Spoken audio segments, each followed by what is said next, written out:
सिद्दीक साहब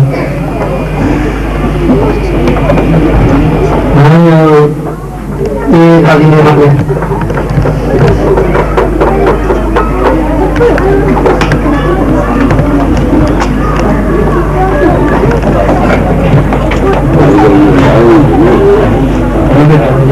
खेल जरा कहता है बताओ जी पानी खेल में बात करें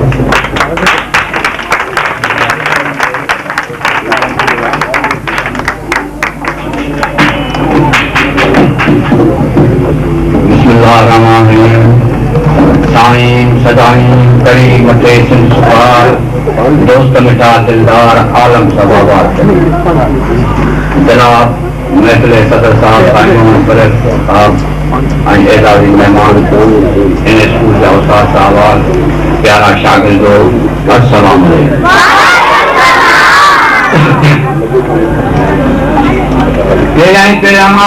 हिन स्कूल के हेड मास्टर ऐं उस्ताद साहबान के खराज तहसीन को पेश किया जो हिन हेॾो प्रोग्राम कयो ऐं ॿारनि खे तइलीम ॾिनी। जनाब आला असां बि हिन स्कूल में 2-3 साल ख़िदमतूं कयूं आहिनि पर उन वक़्त में नियाणियुनि जे तइलीम जो एॾो रुझान कोन हो जेतिरो हिन वक़्तु ॾिसी मूंखे ख़ुशी थी आहे त शागिर्दनि खां वधीक नियाणियूं मूंखे हिते नज़र आयूं।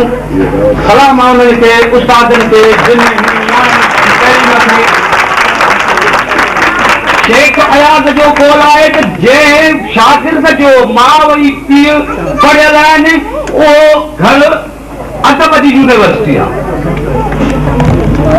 जंहिंजे करे शागिर्दनि सां गॾोगॾु नियाणियुनि खे बि तइलीम ॾांहुं राग़िब कजे उन्हनि ते बि वधि में वधि महिनत कजे। घर हलाइण वारी हिकु औरत आहे जेकर औरत पढ़ियल न आहे त उहो घर बि पढ़ियल न आहे।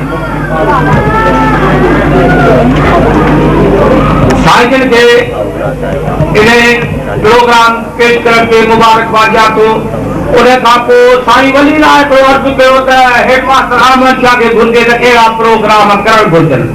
साईं खे अर्ज़ु आहे तव्हां बि असां सां गॾु अहमद शाह में बि रहिया आहियो शायदि किथे ॿिए हंधि बि गॾिया हुजूं पर मूंखे 1999 खां वठी अॼु ताईं मां अहमद शाह में एज़ नाइब हेड मास्टर जे हिसाब सां कमु कयां पियो ऐं हर साल असां वटि हिकु ॿ प्रोग्राम थींदो आहे जंहिंजूं ऑडियो कैसेटूं वीडियो कैसेटूं फोटूं असां वटि हर आहिनि पर स्कूल जे कैपेसिटी लिहाज़ जे करे असां आम दावतूं न ॾिनियूं आहिनि। योम वालिदैन हुजे ईद मिलाद नबी हुजे योम हुसैन हुजे लतीफ़ डे हुजे वालिदैन डे हुजे असां सभु मल्हाईंदा ईंदा आहियूं।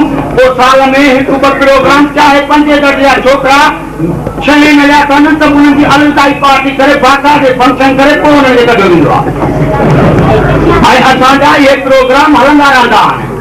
इंशाअल्लाह साईं वली खे आईंदे प्रोग्राम करे बाक़ाइदे दावत ॾिबी।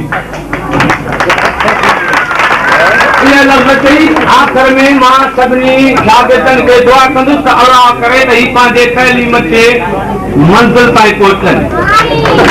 हदीस आहे त ॼमण खां वठी कब्र ताईं तइलीम पायो।